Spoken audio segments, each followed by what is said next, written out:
la oposición tiene que entender que llega a eso, no llega a decir qué alegría, esto es un futuro venturoso y vamos a hacer cosas lindas, vamos a hacer muchos recitales al aire libre, vamos a poner canciones de Gilda y vamos a bailar. No, no es eso, no. El gobierno que viene es un gobierno donde tiene que haber una conjunción exacta entre todos los que integran ese gobierno, entre la inteligencia y el coraje. Esto es La Inquietud con Garrett Edwards, el lugar donde hay más preguntas que certezas.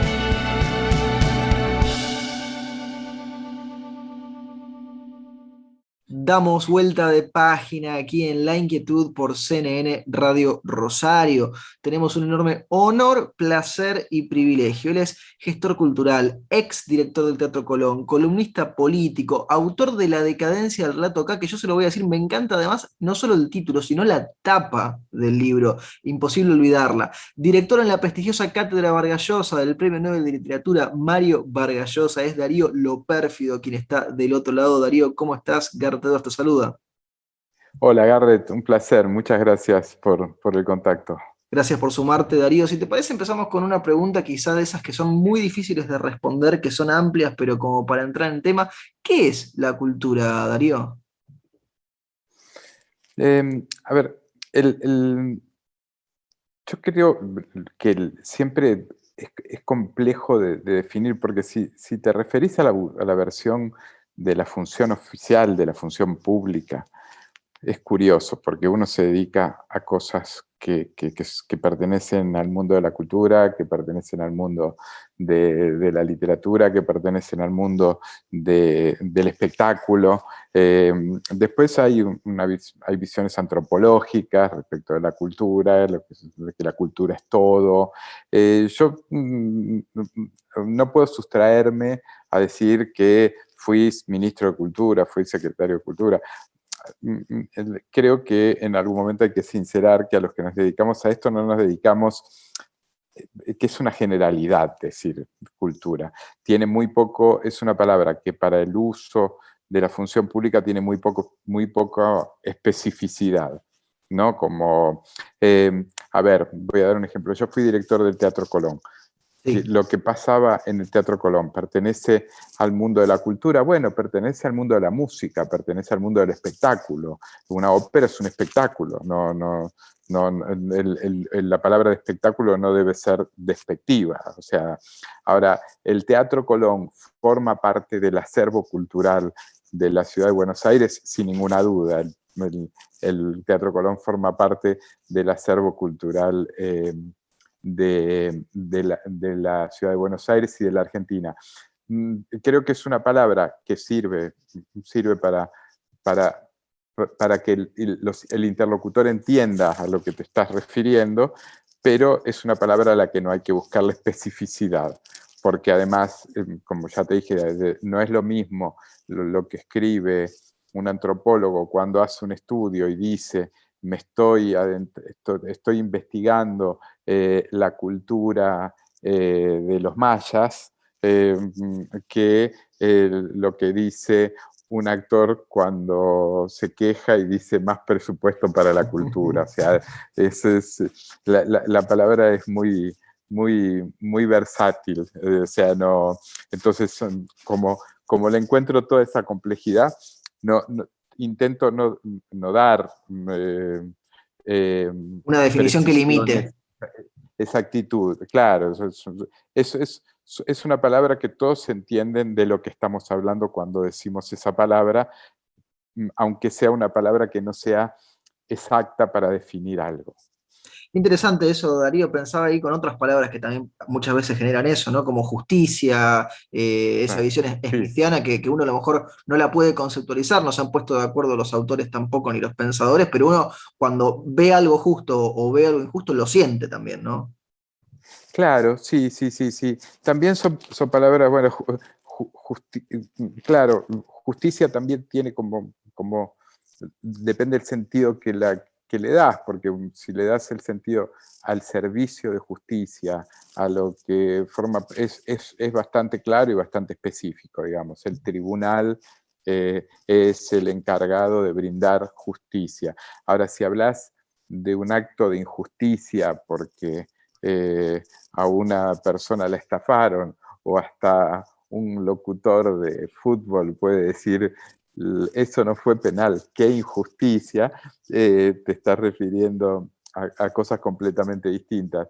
En cualquier caso, creo que la palabra justicia tiene una connotación muy fuerte en lo que respecta al discurso de las organizaciones del Estado, que tiene que ver con el sistema de justicia y que desde la época de los romanos en adelante, que inventaron el derecho romano, viene siendo un modo de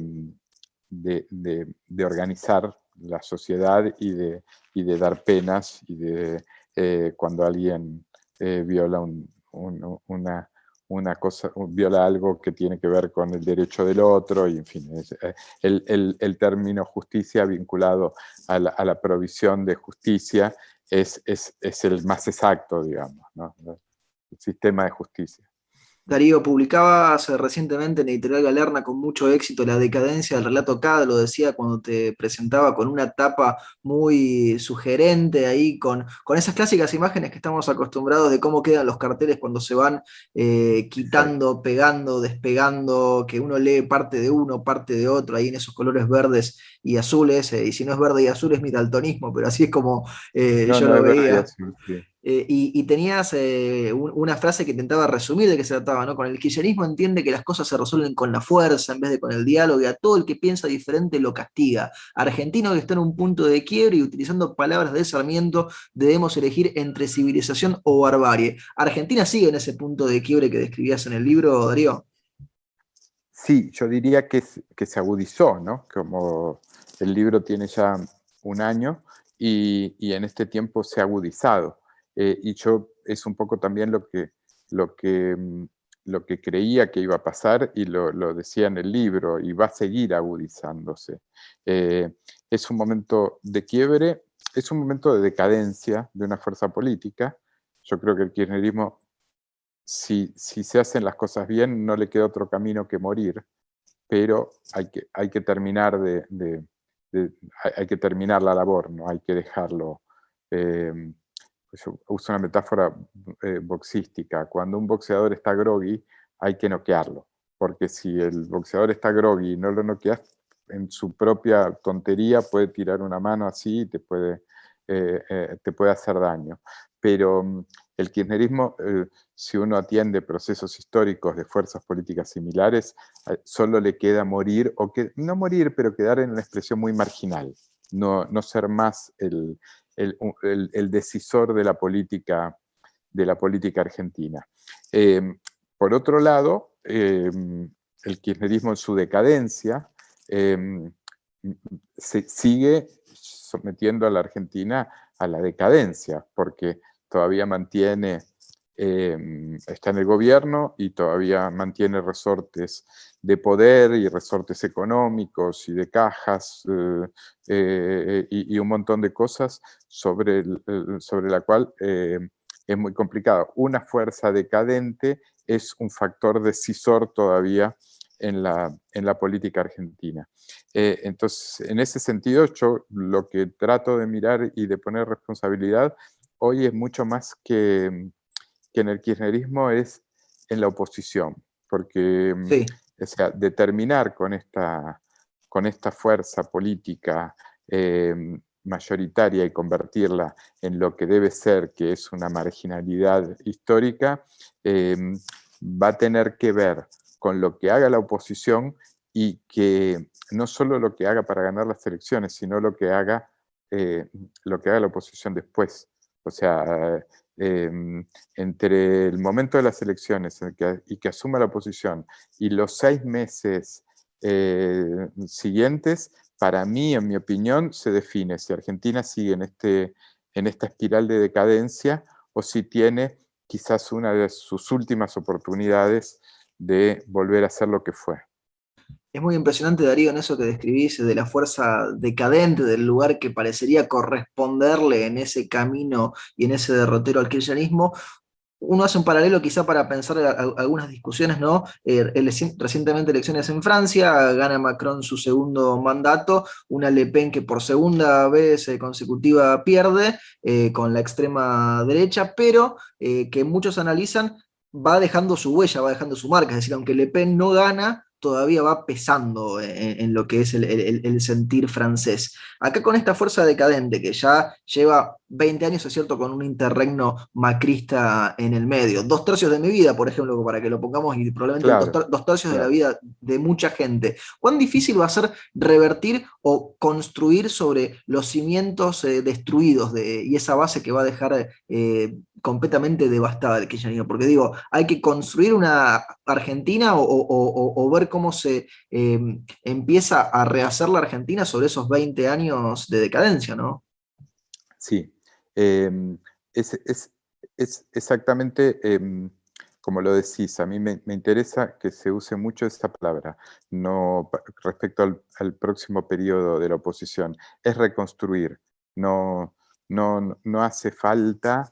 Yo voy a ser crítico con algunas cosas del gobierno de Macri, que es un gobierno al que reivindico muchas cosas, pero cuando Macri dijo, este es el mejor equipo de los últimos 40 años, todas esas frases que se dicen cuando asume el gobierno, que después cuando termina el gobierno te das cuenta que eran ridículas, eh, como cuando Alfonsín dijo, con la democracia se come, se cura y se educa.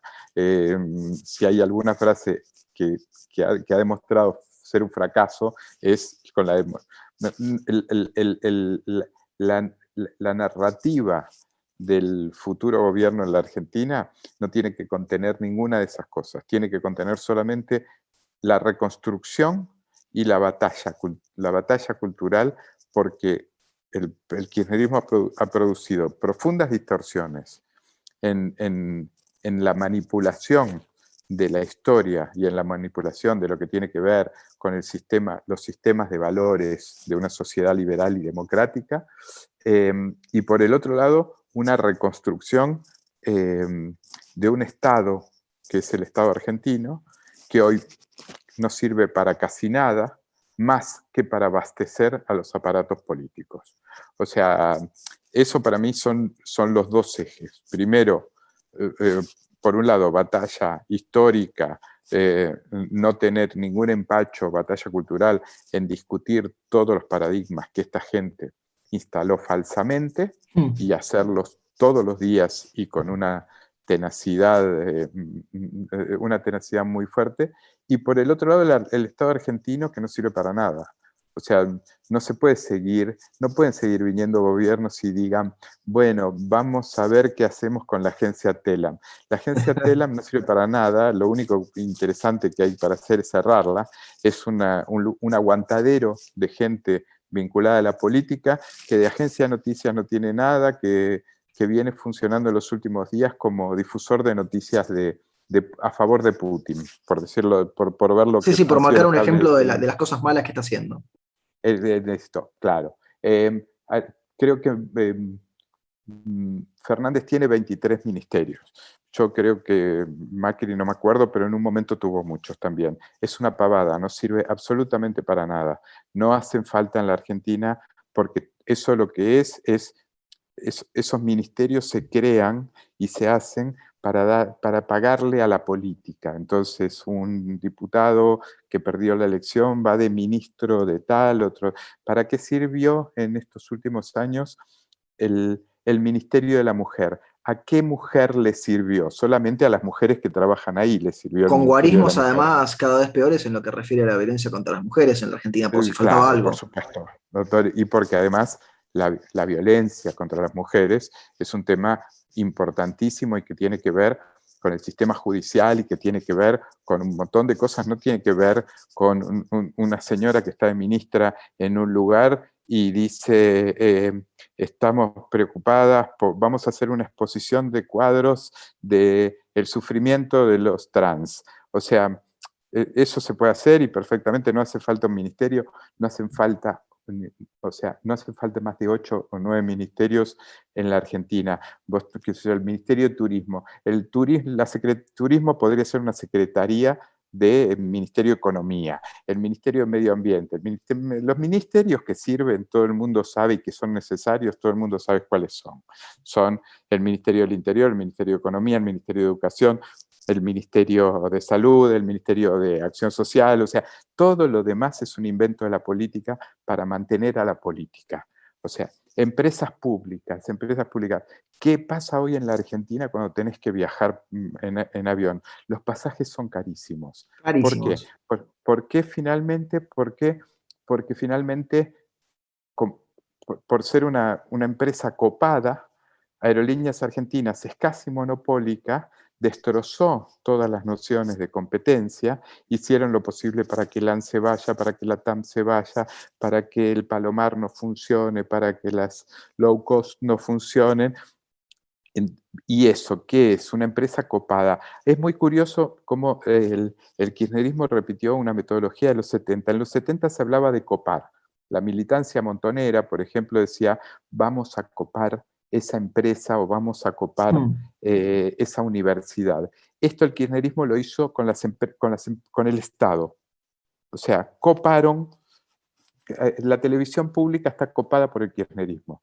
O sea, gobierne quien gobierne. Si gobierna el kirchnerismo, hacen todos esos programas patéticos que nadie ve, que tienen 0 puntos de rating. El otro día vi un informe que hubo varias bandas horarias donde la televisión pública tuvo 0 puntos de rating. Sí, algo 0. que es impresionante, porque tener 0 es un esfuerzo. Es dificilísimo llegar a tener 0, dificilísimo. La televisión pública argentina la logra. La pregunta es, ¿Argentina necesita una televisión pública? Puede ser. ¿Necesita esa? No, esa no. Esa no la necesita.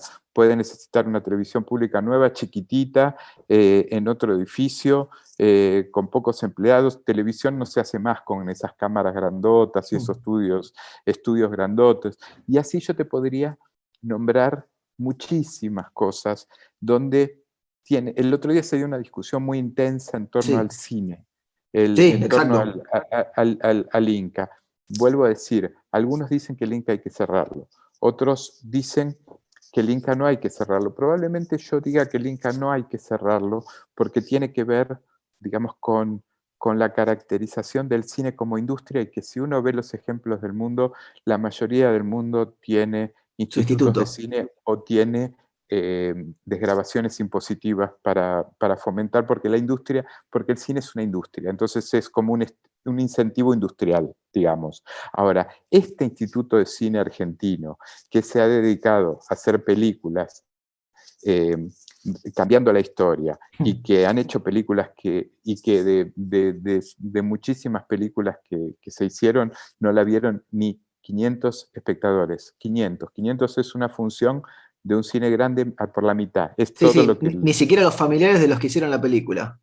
Ni fueron los familiares los que hicieron la película. Y que además se han encargado, porque que digan lo contrario es mentira, se han encargado de hacer listas negras y tienen vedado el ingreso a la producción de películas, a los actores que no son kirchneristas, a los directores que no son kirchneristas, a los productores que no son kirchneristas.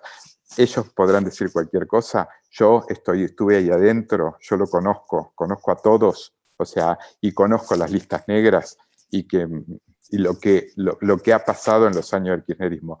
¿Ese instituto de cine como está, sirve? No sirve. Un instituto de cine sirve si hace que el cine de un país se convierta en una industria que da empleo y hace que esas películas se vean en todo el mundo. Si es un reducto donde todos van a hacer películas para satisfacer su ideología, entonces hacemos 200.000 películas idealizando los 70, diciendo que los 70 fue la mejor época de la Argentina, y encima los presupuestos de esas películas están inflados y hay una corrupción estratosférica y todo eso, no, eso no sirve. Entonces, decidan si lo cierran o no lo cierran. Yo particularmente creo que los países está bien que tengan un instituto de cine, pero eso ya no sirve para nada. Ese instituto de cine soviético hay que cambiarlo. O sea, si la oposición tiene que entender que llega a eso, no llega a decir qué alegría, esto es un futuro venturoso y vamos a hacer cosas lindas, vamos a hacer muchos recitales al aire libre, vamos a poner canciones de Gilda y vamos a bailar. No, no es eso, no. El gobierno que viene es un gobierno donde tiene que haber una conjunción exacta entre todos los que integran ese gobierno, entre la inteligencia y el coraje. O sea, inteligencia y coraje.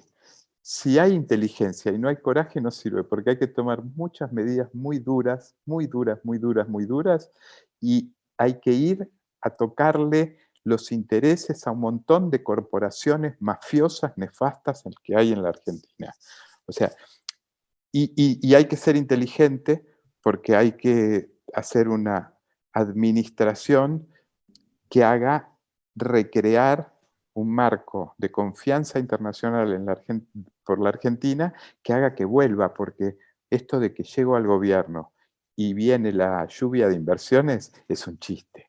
En Argentina nadie invierte un peso hasta que no vea que el kirchnerismo está muerto.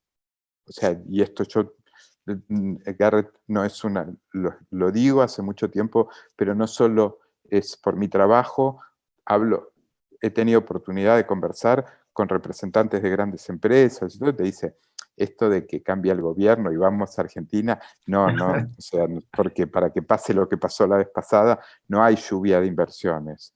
Lo que hay que hacer es recrear un sistema virtuoso muy grande y garantizar que ese sistema virtuoso va a durar.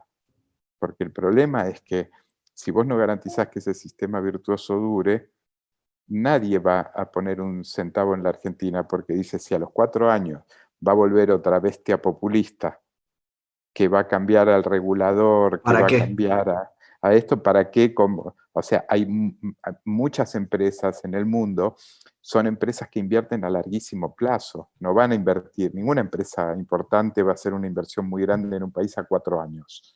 Hacen inversiones a 30 años. Entonces, para que vuelvan las inversiones de ese tipo, tenés que mostrar que moralizaste la política de una manera muy importante, que eficientizaste la administración de una manera muy importante, pero que terminaste con los que, como el kirchnerismo, que se parece al kirchnerismo al chavismo, o a Podemos, o a un montón de fuerzas políticas, esas fuerzas políticas que entran al Estado para terminar con el Estado, para apropiárselo. Muchísimos hilos ahí, interesantísimos, Darío, que nos prestabas. Yo quiero tratar de conectar dos que me parecen profundamente interesantes de todo lo que nos decías. Arrancabas hace un ratito hablando de la narrativa del próximo gobierno. Eso, por un lado, me parece profundo porque no es negar, sino justamente es abrazar la idea de que nos contamos cuentos desde que estamos en las cavernas, Darío. El tema es qué cuento nos contamos. Eso, por un lado, que me parece muy fuerte como imagen. Y del otro lado, cuando hablabas del cruce, la intersección entre la inteligencia y el coraje, cómo también ahí se entretoca con estas discusiones que se van dando, quizá con Elon Musk ahora en Twitter lo vemos más fuerte, la libertad de expresión versus esa cultura de la cancelación que nos quiere decir qué podemos decir, qué no podemos decir y por poco qué podemos pensar y qué no podemos pensar, ¿no? Se puede decir todo, y justamente lo que le hace falta a la Argentina es mucha audacia intelectual. O sea, en Argentina hay un establishment bastante nefasto, que lo que te crea, y que no es solamente, es el establishment político, es un establishment mediático, es un establishment empresarial, es un establishment, digamos, que lo que terminó creando es que lo único que se puede pensar y se puede hablar en la Argentina es de aquí a aquí. Si vos te corres un metro para la derecha, un metro para la izquierda, no, ya pasás a ser, no. Argentina justamente sufrió una distorsión tan grande, tan grande, tan grande, por el kirchnerismo, que lo que tenés que hacer es o sea, es una batalla contra eso que te lleva a romper lo de... yo digo, por ejemplo, hay una cantidad de gente en las radios de las mañanas que uno las escucha y dice, pero Dios mío, esta gente ya directamente está en contra del progreso, porque cualquier persona que que dice algo, que sale fuerte, fuera de ese corralito del pensamiento kirchnerista o que algunos tienen kirchnerista disimulado, o sea, lo condenan y lo cancelan. Entonces hay que tener una libertad intelectual muy fuerte porque hay que romper un montón de dogmas que son falsos. Hay que romper un montón de cosas que instaló el kirchnerismo que no sirven para nada, que son falsas, que lo único que han servido es para tener una sociedad rota, donde el diálogo está roto y donde cada vez hicieron una fábrica de pobres. El kirchnerismo se quiere vender como la fuerza que viene a salvar a los pobres. Son la fábrica perfecta de ser pobres. Si uno ve lo que ha pasado en la Argentina en los últimos 20 años, el kirchnerismo en lo único que fue eficiente fue en hacer pobres, hacer cada vez más gente pobre. Lo del coraje para mí es determinante. No, yo no le pongo nombres a la gente de la política, aunque hay algunos que a mí me gustan más que otros, y naturalmente, dentro de Juntos por el Cambio, fuera de Juntos por el Cambio, pero no pongo nombres. Yo digo, a mí me gustaría que la agenda de reformas sea muy intensa, muy intensa, muy intensa, y que una gran mayoría encarne esa agenda de reformas.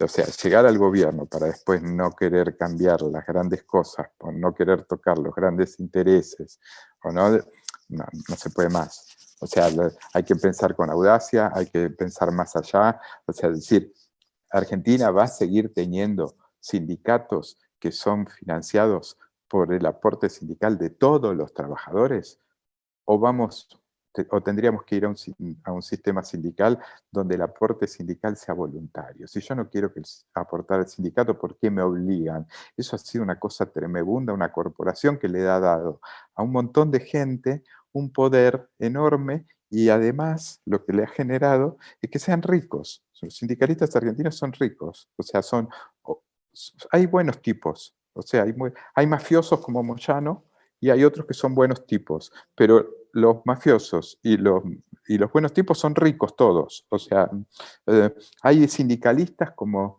el de los encargados de edificios, que tiene una fortuna, le encontraron 6 millones de dólares en Suiza, y compra medios, es el dueño de Página 12, de radios, de canales de televisión. O sea, es una vergüenza, eso es una inmoralidad, porque esos tipos hacen eso con dinero que le sacan a los trabajadores de su salario.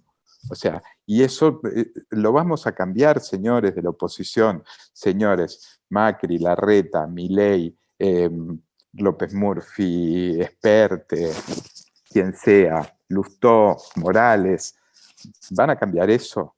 O sea, bueno, esa es la pregunta que hay que hacer.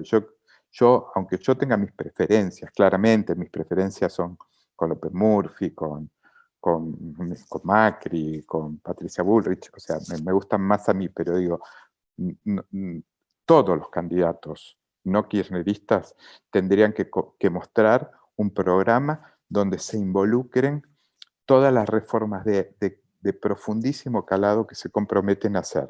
Lo tenemos que saber eso de acá a 6 meses. O sea, van a hacer una reforma laboral que permita que se emplee más, van a sacar esta tortura. En Argentina poner una pyme es una tortura. En Argentina poner un bar es una tortura. Sí, sí, un tramiterío infernal. Perdiste todo, te quedás con 2000 juicios. O sea, van a hacer que eso sea como en los países normales, donde el que invierte su dinero se lo ayuda para, no se lo castiga con impuestos, con sacarle, que te saca dinero el sindicato, que te saca dinero la asociación porque pasa música. O sea, todo ese robo organizado en la Argentina, ¿lo van a terminar? Esa es la pregunta que hoy hay que hacerse. No hay que hacer discursos de campaña, emocionándose, poniendo el himno, envolviéndote en la bandera. Ya está, todo eso lo vimos ya. Argentina no puede parar de fracasar, es un fracaso permanente. O sea, fracaso, si uno ve los números de la Argentina desde 1890 hasta ahora, es el fracaso más notorio de la historia, de la historia mundial casi. Entonces, ante este estado de situación, pavear no se puede pavear más. O sea, o lo hacen en serio o van a condenar a generaciones a que sigan viviendo mal y van a condenar al país a que mucha gente se siga yendo, que es lo que está pasando. Darío, aprovechamos que te tenemos, te hacemos las últimas dos preguntas y te liberamos y no te robamos más tiempo. Están trabajando con mucho ahínco en la cátedra de Vargas Llosa. ¿Qué podemos esperar en los próximos meses? Bueno, la verdad que estamos muy contentos con el trabajo, porque bueno, fue un trabajo que hubo que retomar, la cátedra se reformuló y además veníamos del parate, como todo el mundo, por el coronavirus, y en este poquito tiempo, nosotros no hace un año todavía que estamos, se pudo estructurar un montón de cosas de la cátedra, hubo un festival nuevo que se llamó Escribidores, que funcionó muy bien, en Málaga, que fue un gran acierto. Estamos trabajando en muchísimos proyectos, vamos a hacer una bienal de periodismo que se hace en Guadalajara este año. El año que viene toca la bienal de novela nuevamente en Guadalajara. Muchos concursos también, además, que Vargas Sí, Llosa ahí le tenemos un presta su concurso de distinción. periodismo que hacemos en Miami, periodismo joven. Justamente la cátedra trata de eso, un poco inspirado en las cosas que ha hecho y que ha dicho toda la vida Mario Vargas Llosa, es en fomentar la literatura y fomentar el periodismo, que son un poco las dos cosas sobre. Mario pivoteó su vida como un gran escritor, pero Mario hasta aún hoy sigue escribiendo un artículo por semana, sigue teniendo el periodismo teniendo una mirada muy intensa sobre el periodismo. Y estamos muy contentos. Mario va a ir a la Feria del Libro este año de Buenos Aires, que eso es después de 2 años que no se hace la Feria del Libro. Claro. Que Mario vaya es muy importante y están muy contentos con eso, la verdad que muy conforme. Darío, la última pregunta se la hacemos absolutamente a todos nuestros entrevistados porque el programa se llama La Inquietud y es un juego de palabras. ¿Qué inquieta a Darío lo Pérfido? En este momento en Argentina y en el mundo a mí me inquieta el avance del populismo, ¿no? Como en situaciones de crisis, y el mundo ha estado en crisis después del coronavirus, y pasado el coronavirus tenemos la guerra esta en Ucrania, la invasión, yo no me gusta decir la guerra, la invasión rusa a Ucrania, se radicalizan mucho los discursos, y no hay que confundir nunca un discurso fuertemente reformista, que es lo que propongo yo, con discursos populistas. Muchas veces los populistas creen que plantear una agenda de reformas es hacer populismo. Plantear una agenda de reformas es lo contrario al populismo, digamos. Y yo soy muy